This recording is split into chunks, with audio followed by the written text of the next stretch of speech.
त्रिकोण मिति का परिचय।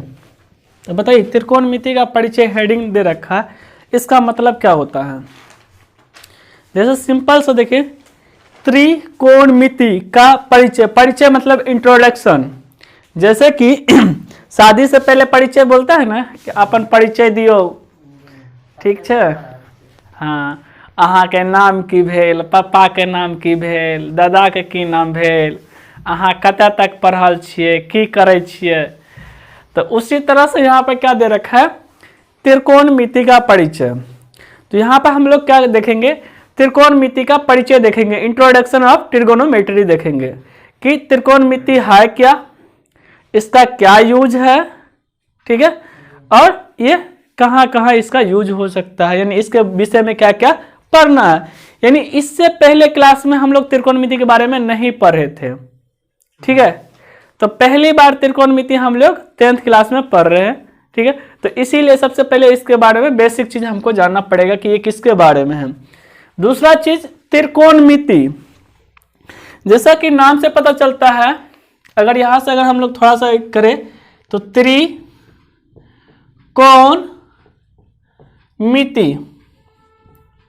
ठीक है, क्या है, त्रिकोणमिति। त्रि का मतलब हो गया आपको तीन, कोण का मतलब पता ही है, कोण, और उसके बाद मिति का मतलब होता है मापना, ठीक है। तो तीन कोण वाली जो भी आकृति होगा उसके मापने के बारे में हम लोग किस में पढ़ेंगे, त्रिकोणमिति में पढ़ने वाले हैं, ठीक है। तो तीन कोण वाली कौन होती है, त्रिभुज, उसमें हम लोग मापने का काम करेंगे। तो भुजा के आधार पर उसको क्या करेंगे, हम लोग मापेंगे। समझ में बात आ रही है? त्रि मतलब तीन, कोण मतलब कोण, मिति मतलब मापना। तो तीन कोण वाली जो आकृति होगी उसी को हम लोग क्या करेंगे, मापने का काम करेंगे इसमें, कि लंबाई के रिस्पेक्ट में जो है उसकी चौड़ाई कितनी है, ठीक है, आधार कितनी है। तो तीन भुजाओं का ही हम लोग क्या करेंगे, खेलबेल करेंगे इसमें। तो सबसे पहले जो देख लेते हैं, तो यहाँ पर तीन कोण वाली बात जो आती है वो किसका आ जाता है, त्रिभुज की। किसका आ जाता है, त्रिभुज की।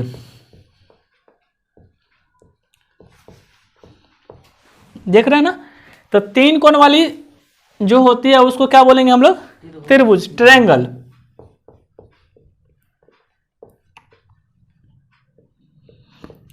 तो बताइए, तो त्रिभुज होती, तो सबसे पहले त्रिभुज की परिभाषा बताइए, त्रिभुज होती क्या है? तीन भुजाओं से घिरे हुए क्षेत्र को त्रिभुज, तीन भुजाओं से घिरे हुए क्षेत्र को त्रिभुज कहेंगे। अब ऐसा नहीं बोलिएगा कि तीन भुजा से बनने वाले आकृति को हम लोग त्रिभुज बोलेंगे। तो तीन भुजा से बने हुए आकृति ये भी हो जाता है आपका, देखिए 1 2 3, 1 2 3, ठीक है। तो तीन भुजाओं से बंद आकृति को हम लोग त्रिभुज बोलेंगे। ये क्या हो गया, बंद आकृति। या तीन भुजाओं से घिरे हुए क्षेत्र को, तो तीन भुजा से घिरा हुआ क्षेत्र कौन सा हो गया, ये वाला हो गया, ठीक है। तो त्रिभुज का अगर डेफिनेशन बोलेगा तो वो ये हो जाएगा, तीन भुजाओं से बंद आकृति को हम लोग त्रिभुज बोलेंगे, या तीन भुजाओं से घिरे हुए क्षेत्र को त्रिभुज बोलेंगे। ऐसा शॉर्टकट नहीं मारिएगा, तीन भुजाओं से बने हुए आकृति, तो तीन भुजा से बना हुआ ये भी आकृति है, तीन भुजा से बना हुआ ये भी आकृति है, तो ये त्रिभुज नहीं है, ठीक है। अब आते हैं हम लोग त्रिभुज के प्रकार पे। क्या होगा, त्रिभुज का प्रकार, त्रिभुज का प्रकार, टाइप्स ऑफ ट्रायंगल्स, ठीक है। तो त्रिभुज का प्रकार की अगर बात करें हम, तो भुजा के आधार पर भी बांटा गया है और कोण के आधार पर भी बांटा गया है, ठीक है। तो भुजा के आधार पर, भुजा के आधार पर कितने होते हैं त्रिभुज, तीन प्रकार के होते हैं, ठीक है। भुजा के आधार पर कितने होते हैं, तीन प्रकार के। पहला जो होता है समबाहु त्रिभुज, समबाहु त्रिभुज। त्रिभुज। उसके बाद जो होता है क्या होता है, समद्विबाहु त्रिभुज।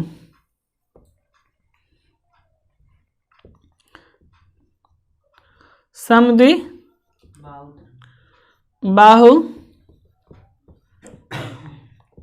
त्रिभुज। इसके बाद क्या होता है, इसके बाद होता है विषमबाहु त्रिभुज।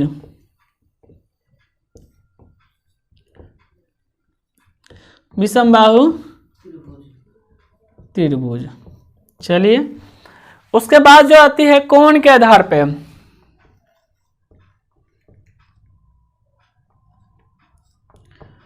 कोणों के आधार पे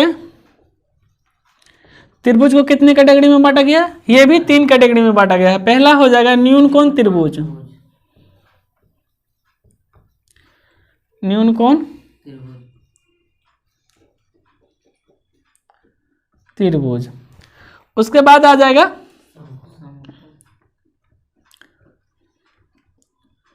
समकोण त्रिभुज। उसके बाद क्या आ जाएगा, अधिक कोण त्रिभुज।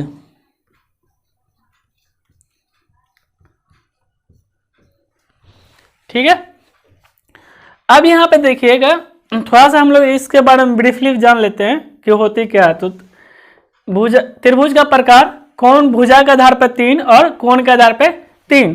तो भुजा के आधार पर समबाहु त्रिभुज, समद्विबाहु त्रिभुज और विषमबाहु त्रिभुज। कोण के आधार पर न्यून कोण, समकोण और अधिक कोण। तो समबाहु त्रिभुज का मतलब वो होता है जिसकी सभी भुजा आपस में बराबर हो। जैसे बाहु का मतलब क्या हुआ, भुजा। ठीक है। सम मतलब समान। तो जिसकी सभी भुजा आपस में समान हो उसको क्या बोलेंगे, समबाहु त्रिभुज। तो इसका अगर हम फिगर देखें तो फिगर इस तरह से हो जाएगी, यानी सभी भुजा आपस में क्या होगा, बराबर हो जाएगा। उसको हम लोग क्या बोलेंगे, समबाहु त्रिभुज। अब देखिए, सम मतलब समान, द्वि मतलब दो, बाहु मतलब भुजा। सम द्वि बाहु, यानी जिसकी दो भुजा समान हो उसको हम लोग क्या बोल देंगे, समद्विबाहु। तो इसका अगर हम फिगर की बात करें तो ये देखिए इस तरह से, यहां पर हम मान लेते हैं कि ये दो भुजा आपस में क्या है, समान है। ठीक है। ए बी और बी ए सी क्या है, इसकी आपस में समान है। ए सी भुजा और B C, sorry A B भुजा इसका क्या है, समान है आपस में। ए सी और ए बी क्या है, आपस में समान है। इसकी अगर बात करें तो ए बी बराबर बी सी बराबर ए सी, यानी तीनों भुजा आपस में समान है। ठीक है। विषम बाहु त्रिभुज। विषम मतलब होता है बराबर जिसकी नहीं हो, बाहु मतलब भुजा, जिसकी कोई भुजा आपस में बराबर नहीं हो उसको हम क्या बोल देंगे, विषम बाहु त्रिभुज। इसका अगर हम फिगर बनाने की बात करें तो ये इस तरह से हो जाएगी इसकी। तो ये देख लीजिए, तो ये क्या हो जाएगा, विषम बाहु त्रिभुज। सर इसकी कोई भुजा मतलब आपस में बराबर नहीं होगी तो उसको हम लोग क्या बोल देंगे, विषम बाहु त्रिभुज। इसको इस तरह से हम दिखा सकते हैं, A B does not equal to B C, B C does not equal to A C. इसकी कोई भुजा आपस में बराबर नहीं हो। अब आते हैं हम कोण के आधार पे। तो न्यून कोण त्रिभुज, तो ऐसा त्रिभुज जिसकी सभी कोण क्या हो, न्यून कोण हो। न्यून कोण का मतलब होता है 0 डिग्री से बड़ा और 90 डिग्री से छोटा। अगर इसके फिगर बनाने की बात करें तो ये आपका इस तरह से फिगर हो जाएगा। ये कोण जो होता है सभी क्या होगा, 90 डिग्री से छोटा होगा, 0 डिग्री से बड़ा होगा। अगर नाम रख दे तो ये हो जाएगा ए बी सी। समकोण त्रिभुज, ऐसी त्रिभुज जिसका एक कोण कम से कम समकोण हो।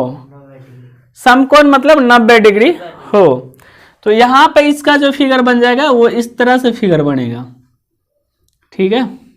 ये हो गया ए, ये हो गया बी, ये हो गया सी और ये हो गई आपकी समकोण यानी 90 डिग्री। ये 90 डिग्री का सिंबल है। अधिक कोण का मतलब होता है ऐसा त्रिभुज जिसका कम से कम एक कोण अधिक कोण हो। ठीक है। अधिक कोण मतलब 90 डिग्री से बड़ा, 180 डिग्री से छोटा। छोटा। इसका जो फिगर बनेगा वो 180 डिग्री से देखिए बड़ा बना लेते हैं, तो ये हो जाएगी इस तरह से। ये जो है आपका 90 डिग्री से बड़ा होगा, 180 डिग्री से छोटा। तो ये हो गया ए, बी और ये हो गई सी। इतना त्रिभुज के बारे में हम लोग पढ़ लिए। अब जो हम लोग त्रिकोणमिति में पढ़ेंगे उसमें सिर्फ पढ़ेंगे समकोण त्रिभुज के बारे में। ठीक है, किसके बारे में पढ़ेंगे? समकोण त्रिभुज के बारे में, कि समकोण त्रिभुज क्या होती है। तो अब हम लोग हेडिंग जो डालेंगे वो क्या डालेंगे? समकोण त्रिभुज।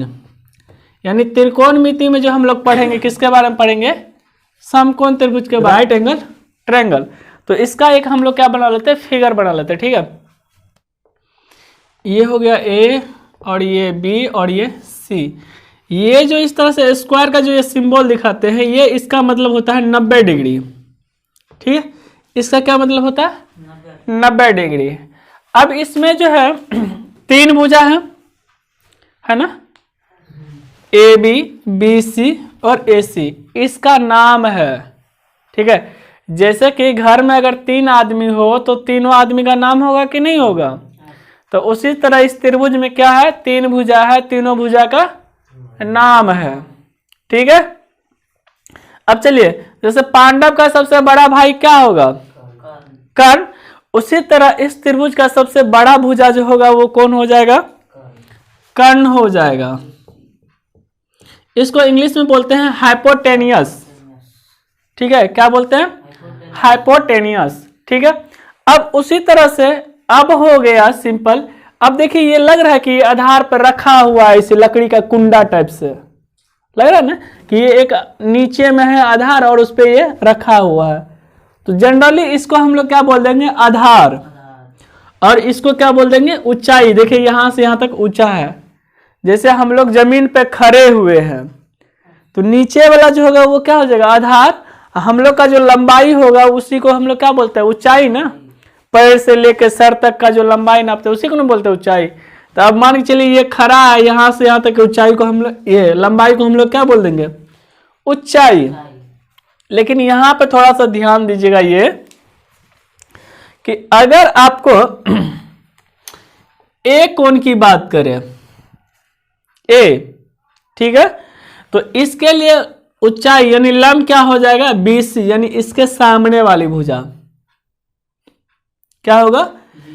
BC हो जाएगा। ए कोण की अगर बात करें तो इसके सामने वाली भुजा कौन हो जाएगा? BC। ये हो जाएगा आपका लंब। अभी ए की बात कर रहे हैं। ठीक है, और एक कर्ण हो गया, ये एक लंब हो गया। अब बचा क्या? आधार। तो शेष जो बच जाएगा वो क्या हो जाएगा आपका? आधार। ये किसके विषय में बोला जा रहा था? ए के विषय में। सबसे पहले त्रिभुज की सबसे बड़ी भुजा कर्ण, एगो तो साइड हो गया पहला कथन से। अब बचा 2 गो। तो जिस कोण की बात करेगा उस कोण के सामने वाली भुजा क्या हो जाएगा? लंब। ठीक है, उसके सामने वाली भुजा लंब। बच गया एगो, वो हो जाएगा आधार। अभी ए की बात कर रहे थे। ठीक है, अब हम बात करेंगे किसका? सी का। 2 ही न्यून कोण है, ए और सी। ये तो 90 डिग्री है, इसका कोई जिक्र नहीं। इसके जस्ट सामने वाली कर्ण होगा, कर्ण के सामने वाली 90 डिग्री, नॉर्मल सी बात है। चलिए, अब जो है सी के सामने वाली भुजा कौन है? A B. तो ये इसके लिए, सी के लिए लंब कौन हो जाएगा? A B. ये हो जाएगा लंब। और बच गया क्या? ये BC। और ये क्या हो जाएगा आपका? आधार। क्लियर है? BC क्या होगा? आधार। तो यहां पर हमको 2 पॉइंट मिला। क्या? समकोण त्रिभुज में सबसे बड़ी भुजा क्या होगा? कर्ण। और कोण के सामने वाली भुजा लंब। और शेष जो बच जाएगी वो क्या हो जाएगा? आधार। तो पहला पॉइंट यहां पे जो लिखना है वो ये लिखना है, समकोण त्रिभुज के सबसे बड़ी भुजा कर्ण कहलाती है। जैसे यहां पे क्या हो गया, AC, जैसे क्या है यहाँ पे AC। उसी तरह से और कोण के सामने वाली भुजा क्या हो जाएगा आपका, लंब। कोण के सामने यानी सम्मुख भुजा, सामने बोले या सम्मुख बोले, कोण के सामने वाली भुजा लंब। तो यहां आप लिखेंगे समकोण त्रिभुज में कोण के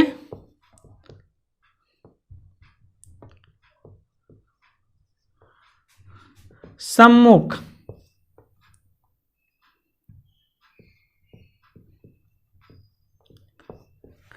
कोण के सम्मुख वाली भुजा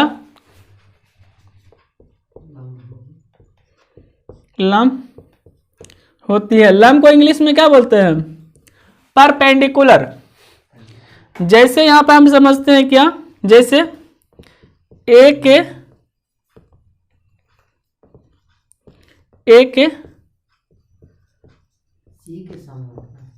के सम्मुख क्या है, BC।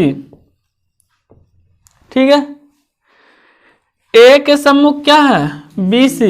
तो BC क्या हो जाएगा आपका, लंब। BC आधार है ना, अभी न ए के लिए है, ये C के लिए है। ए के सामने क्या है, BC, तो BC क्या हो जाएगा आपका, लंब। उसी तरह C के सम्मुख क्या हो जाएगा, AB, और ये भी क्या हो गया, लंब। अब बच गया शेष एक भुजा। ठीक है, शेष एक भुजा। तो यहां पे लिखेंगे समकोण त्रिभुज में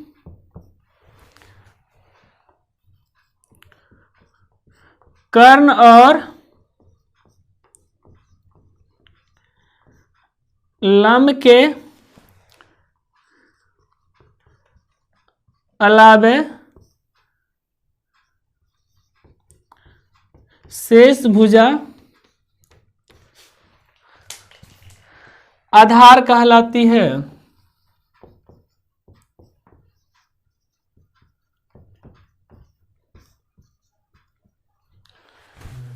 ठीक है, जैसे कि परिवार में अलग अलग सदस्य होता है तो उनके बीच क्या होता है, रिलेशन होता है ना। जैसे मान के चलिए बेटा है, बाप है, मम्मी है, बेटी है। तो अगर बेटी है तो वो मम्मी के लिए क्या हो जाएगा, बेटी, और बेटी के लिए माँ माँ होती है, कि दोनों के बीच में एक अलग रिलेशन बनता है ना। तो उसी तरह यहाँ पे क्या है, त्रिभुज है, सबका नाम अलग अलग है। जैसे ये हो गया आधार, ये हो गया कर्ण, और ये हो गया लंब। अब इसके साथ इसका रिलेशन अलग होगा और इनके साथ इसका रिलेशन अलग होगा, रिश्ता अलग होगा। अब इसके लिए हो सकता है, अगर मान चलिए ये बेटी है और ये बाप है, तो इसके लिए पापा कौन हो जाएगा, ये, और इसके लिए बेटी कौन हो जाएगा, ये। दोनों के बीच एक रिलेशन बन रहा है ना। तो उसी तरह अब हम लोग क्या करेंगे, त्रिभुज में भी, इस त्रिभुज में रिलेशन क्रिएट करेंगे और उस रिलेशन का नाम दे देंगे। ठीक है, जैसे अगर इसका पिताजी ये है तो ये बोलेगा इसको पापा, और इसका बेटी ये है तो ये क्या बोलेगा, बेटी, और लोग क्या बोलेगा इसको, बाप बेटी। ठीक है, अब जिसके पास बेटी हो ही नहीं तो बाप बनेगा कभी, कभियो नहीं बन सकता। तो उसी तरह इस रिश्ता को भी हम लोग नाम देंगे, जैसे कि sine, cosine, tan, tangent, cotangent, sec, cosecant, ये सब नाम है। फिर इसका शॉर्ट फॉर्म होगा, यानी साइन, कोस, टेन, कोट, सेक, कोसेक। याद कर सर, बहुत फार्मूला लिखाने के लिए साइन। ठीक है, तो ये चीज हम लोग देखेंगे। तो उससे पहले इन चीजों से पहले हम लोग क्या देखते हैं, पाइथागोरस प्रमेय यानी पाइथागोरस थ्योरम। तो पाइथागोरस थ्योरम क्या होती है बताइएगा। पाइथागोरस प्रमेय। तो पाइथागोरस प्रमेय क्या किए हैं, इनके बीच में एक रिलेशन पैदा किया है। ठीक है, तो रिलेशन ये पैदा किया है कि कर्ण का स्क्वायर इन दो भुजाओं के स्क्वायर के योग के बराबर होता है। यानी पाइथागोरस प्रमेय ये कहता है कि समकोण त्रिभुज में सबसे बड़ी भुजा का स्क्वायर, समकोण त्रिभुज में सबसे बड़ी भुजा का स्क्वायर अन्य दो भुजा के स्क्वायर के योग के बराबर होता है। तो सबसे बड़ी भुजा क्या होगा, कर्ण। अन्य दो भुजा कौन है, लंब और आधार। तो सबसे बड़ी भुजा का स्क्वायर कर देंगे यानी कर्ण का स्क्वायर, अन्य दो भुजा का स्क्वायर करेंगे, लंब का स्क्वायर और आधार का स्क्वायर, और दोनों का योग यानी जोड़ देंगे। तो सिंपल से अगर इसका स्टेटमेंट को अगर हम लोग लिखने का कोशिश करें तो ये हो जाएगी, कर्ण का स्क्वायर इक्वल टू लंब का स्क्वायर प्लस आधार स्क्वायर। क्लियर है। तो कर्ण का स्क्वायर बराबर लंब का स्क्वायर प्लस आधार स्क्वायर। अगर यहां से हम लोग मान रखे इसका तो ये हो जाएगा AC का स्क्वायर इक्वल टू AB का स्क्वायर प्लस BC का स्क्वायर। क्लियर है। अब यहां से अगर आपको कोई लंब बोल देगा निकालने के लिए तो क्या करना है, आधार को इधर कर लेंगे और इस स्क्वायर रूट को हटा देना है। अगर सिंपल सा यहां से कर्ण का बोलेगा निकालने, कर्ण क्या होगा तो ये स्क्वायर रूट उधर चला जाएगा ना। तो सिंपल सा अगर कर्ण बोलेगा आपसे निकालने के लिए तो इस स्क्वायर को क्या करना है, उधर कर देना है। तो ये हो जाएगी स्क्वायर रूट लंब का स्क्वायर प्लस आधार का स्क्वायर। अब यहीं से अगर आपसे पूछेगा आधार, ये सॉरी लंब पूछेगा कैसे होगा, तो लंब को देखिए ये आधार को इधर कर लेंगे, ये प्लस में है इधर आ जाएगा तो क्या आ जाएगा, माइनस में हो जाएगा ना। तो ये देख लीजिए आधार अगर आपसे लंब पूछेगा, ठीक है, लंब का स्क्वायर, तो अगर हम इधर कर लेंगे तो ये क्या आ जाएगा, कर्ण का स्क्वायर माइनस लंब का स्क्वायर आधार का स्क्वायर। जी जी मत किया कीजिए, कर्ण का स्क्वायर माइनस आधार का स्क्वायर माइनस में आ गया। अब इस स्क्वायर को हम इधर लाएंगे, इक्वल के इस साइड लाएंगे तो ये क्या हो जाएगा, रूट में हो जाएगा। तो ले आइए रूट में, इसको आ गया। फिर उसी तरह से अगर आधार पूछा जाए आपसे तो सेम कहानी, जैसे लंब आया उसी तरह से ये आ जाएगा आधार, अंडर रूट कर्ण स्क्वायर माइनस लंब स्क्वायर।